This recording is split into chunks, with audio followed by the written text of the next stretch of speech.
Hello everyone, it's Lauren here, only Shade Drops. I am back with a new video, actually first one of this kind of new format for the channel since we're straying away from Eurovision. This is my very first movie review of the channel. So yeah, it's my first time, so we'll go slow, try to see if this works, and yeah, let's just have a little bit of fun. Just before I start, don't forget to put a little like, subscribe. You can follow me on social media, Blue Sky, Instagram. The links are in the description below. So, I just saw The Mastermind by Kelly Reichardt, who is the director of Wendy and Lucy. And First Cow, I only saw Wendy and Lucy from her before this movie. It's about a heist, and this is not your typical heist movie with, all the planning and the big guns and the last 30 minutes being about the heist. No. This is a movie mostly about what happens after the heist. So, you've got this character played by Josh O'Connor, who is the son of this judge, pretty wealthy. And so, okay, he wants to make some easy money and decides to rob an art gallery in broad daylight. And he takes a loan from his mother to pay out the people who will help him to do that. So, I'm a bit confused as to this nature of this character. Like, if he can just get loans from his parents, and his parents are pretty wealthy, why does he feel the need to go rob an art gallery? So yeah, the heist happens, and honestly, I loved these first 30-40 minutes. The heist itself was pretty comedic, in my opinion, because yeah, you got these two guys who go into this art gallery. They go in, they pick the paintings, they come out. It goes wrong in some kind of ways, and after some events, the main character has to flee. So the rest of the movie, basically be more than an hour, is about his journey after the heist, how he's on the run basically. It does not really feel like he's on the run because it's very slow paced. You might get a little bit bored during like these 30-40 minutes that will follow, but I was pretty much entertained by it, and I think Kelly Reichardt is pretty good at making these pretty slow paced movies also very entertaining at the same time. We got this character like fleeing around, and he's trying to make his way to a place where they cannot find him.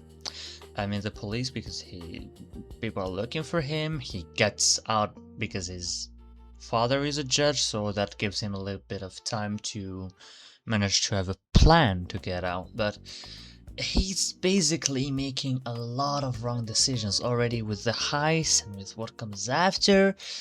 And I find it pretty funny and ironic that the name of the film is the Mastermind, but the main character is nothing. He's anything. I'm sorry, he's anything but a mastermind. He makes a lot of decisions. You're wondering like, why is he doing this? What's the plan? And basically, there's no plan. He doesn't really know what he's doing, and I think he may feel pretty sympathetic towards the start and everything, and you see towards the end he does something that is pretty despicable, and the ending was sort of poetic. How it all ended for him was a bit of was I think my favorite part of the movie is the ending. And if you've seen the movie, when you see the movie, I think you get what I mean when I say that it's kind of poetic the way it happened for him. This character ultimately kind of deserves it. Like, you got this phone call what he says that he does it for his wife and his children, and you're like, really? Did you really do it for that, or do you have like no idea why you did it? Do you just want some easy money? and thought it would be easy to rob an art gallery, and then what happens after? What will you do with the paintings? He doesn't, if it feels like he doesn't even know what he's gonna do after it. And well, he just, it just unravels with bad decisions, and his life, just everything around him crumbling. I think the movie did a pretty good job at showing that. So performance-wise, I think Josh O'Connor does a pretty good job with this character. He does carry like a lot of shame and guilt around him, and ultimately Josh O'Connor is a pretty good actor, and he's having a big year. Like, he's got like 4 movies out this year. You got like The History of Sound, wasn't really fond of that movie, but he's good in it. Wake Up Dead Man, the Knives Out movie, he's excellent in that one. It's one of his best performances, and the movie's pretty good. If you haven't watched it, go check it out. And I think he's got that Sundance movie called Rebuilding, which hasn't come out yet, but I think it's coming out this month. Yeah, I think it's coming out this month. The supporting cast, there's a lot of good actors in there, but most of them feel pretty underutilized. That's gonna be my main critic, I think, towards this film, is that I wish we'd known more about his wife, played by Alana Haim. She didn't really get a lot of screen time. One other character that I wanted to know more about is John Majaro's character. Like, you've got him 5 minutes. It's the first person to whom the main character goes when he flees, and you got like 5-10 minutes with him, and then he leaves.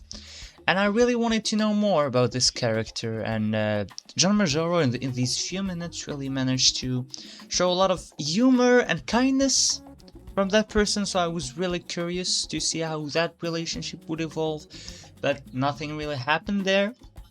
Overall, I think it's a good movie. I quite liked it. I'm probably at some point gonna check out some other Kelly Reichardt's movie. I really want to see First Cow.